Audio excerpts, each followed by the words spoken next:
at their table.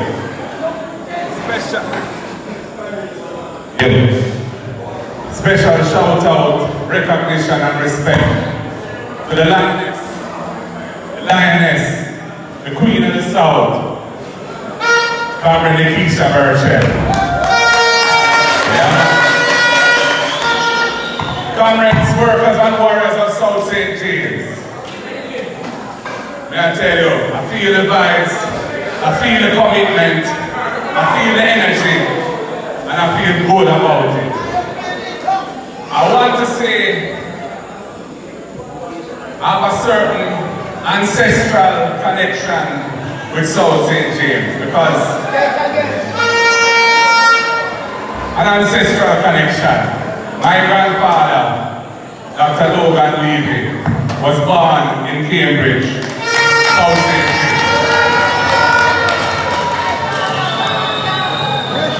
Yeah, man. And he became the Chief Medical Officer in Sagamore Hospital, and my mother grew up in South.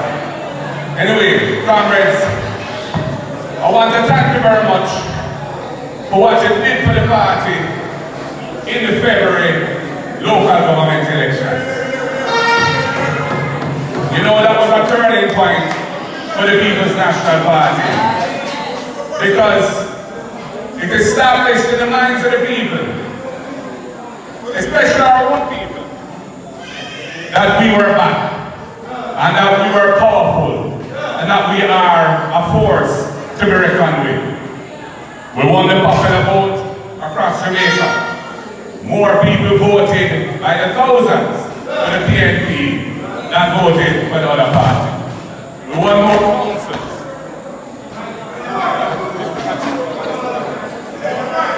And here in St. James, we step up the team by doubling the number of divisions represented by the People's National Party. And comrades, South St. James was largely responsible for that increase, where we moved from, it had been 1 but became 0, to 3 out of 4. And you have set the stage by electing good representatives that can show the people that our heart is with them and we're committed to serving the people. And comrades, that was the first leg in the race. But the race not done yet. Not done yet. Because the bigger leg is coming up. And the road to victory for the People's National Party to put us back into government must involve South St. James being in the winning column of the PNP. So comrades, this is the time to redouble our efforts. This is the time to put aside any little petty issues, interpersonal things that we may have with each other. This is the time to elevate our consciousness as to the mission that we are on, which is ultimately to save Jamaica and to give Jamaica the opportunity to grow in a way that achieves equity, social justice, equality of access to opportunity for all our people, the principles upon which the People's National Party is built. And for that to happen, comrades, you have to give me the Queen of the South, Keisha Burchell. Comrades, the constituency from which Daddy Sharp came. So you are warriors with a conscience. And I know you have it in you. Whatever they come with, we will prevail. But we're not taking anything for granted. And we're not sleeping and not resting on our laurels. And we're not relaxing on the outcome of the local government elections. We are using that as inspiration to give us the confidence to do the work that we have to do, and to do it well, as one team, pulling together powerfully to deliver the victory. So comrades, I say to you, can I rely on you to deliver Comrade Nikisa Bertel to Garden House whenever it comes?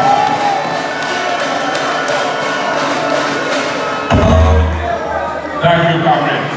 I feel a sense of hope, a sense of confidence, and indeed relief to know that South St. James is back in full force, rearing to go.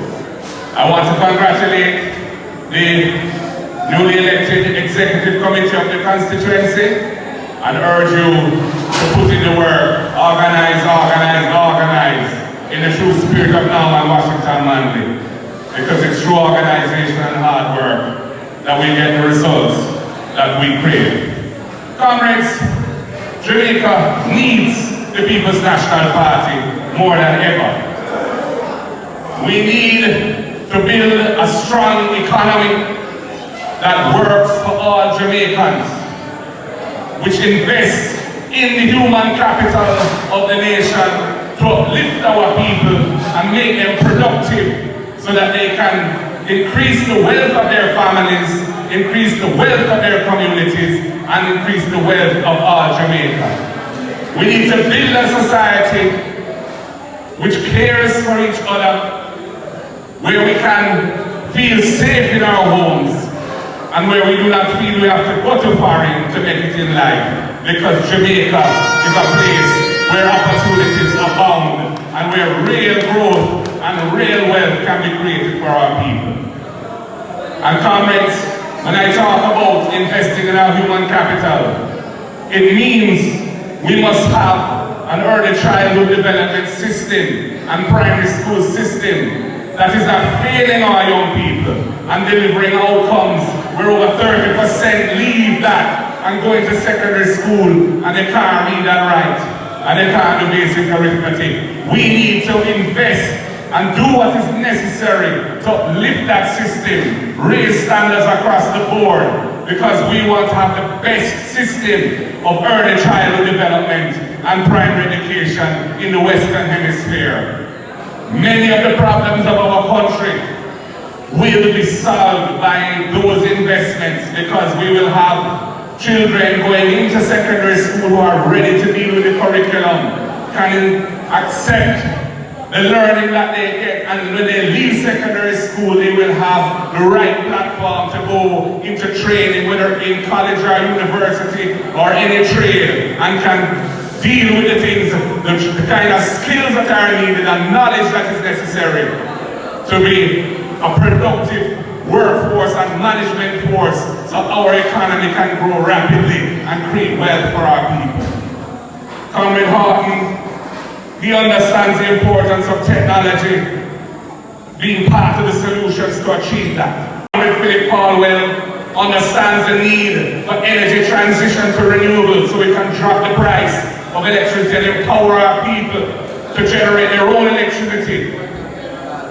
Comrade Bunting, he understands what it takes to have a well-managed, well-resourced, and a police force with high morale that can deliver security for the people.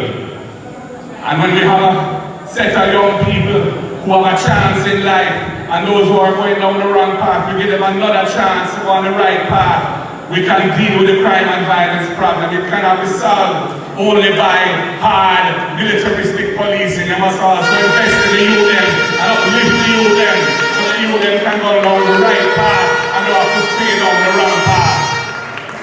Comrades, we have transformation and social protection, and we have Comrade Patricia Sutherland heading up that.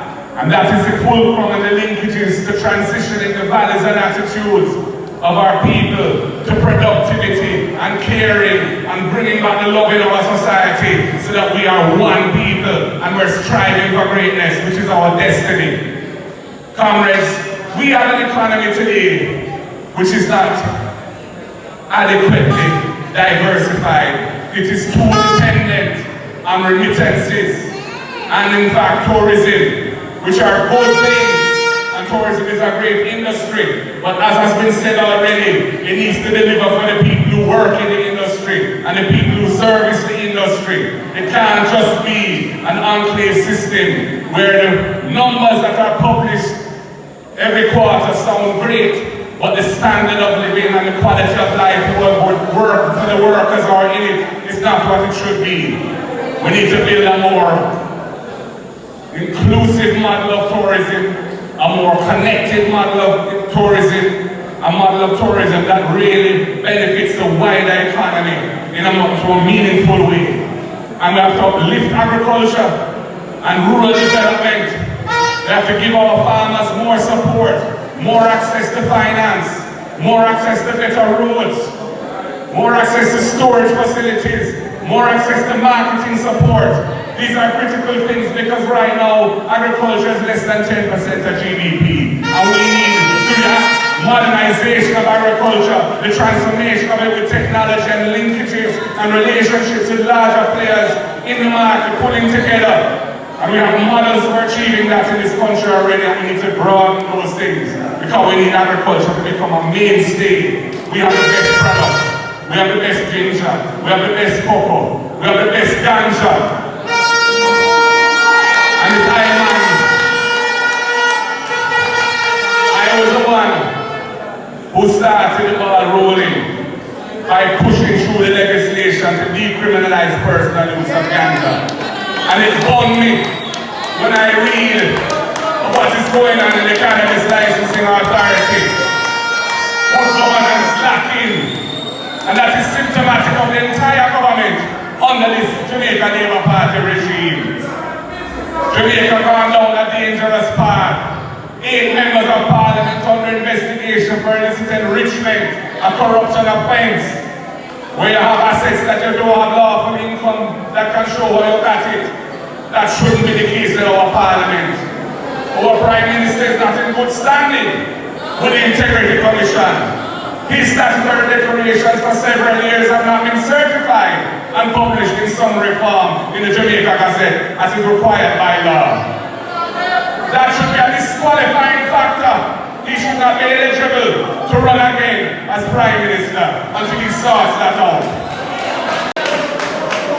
Jamaica needs governance headed by leaders in whom they can have trust and confidence. Persons who don't come here to scrape or to set up a system where others can scrape, but ensure that the resources of the people are used only for the people and for the people's benefit. And the People's National Party government, when we come to office, we won't be playing around with those things.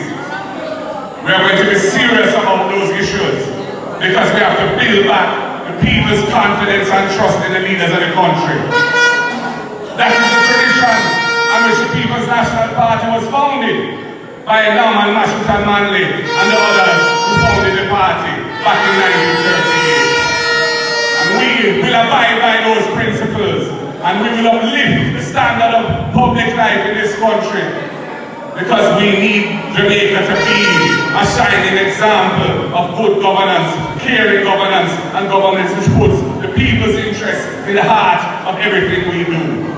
So comrades, the journey we are on is not a simple thing, and it's not a joke thing. It's a serious business because Jamaica has the potential for greatness, and we have achieved greatness in many areas, but there are so many other areas where we are falling short and not delivering the greatness that our people deserve. And comrades, the People's National Party and the team that I have built behind me and beside me are ready to take up the mantle and to move this mission forward and to move Jamaica forward to a better place. Comrades, are you ready to be on that journey and to ensure that we deliver? Comrades, as has been said already, we have another conference over in Central. And you know, I've got out there too.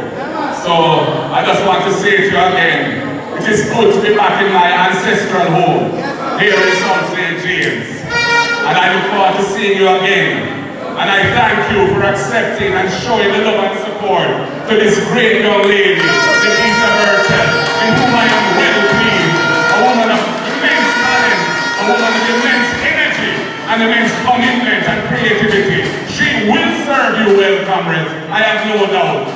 And I know you don't have any doubt either. So comrades, the word is love. One love, comrades. God bless you all.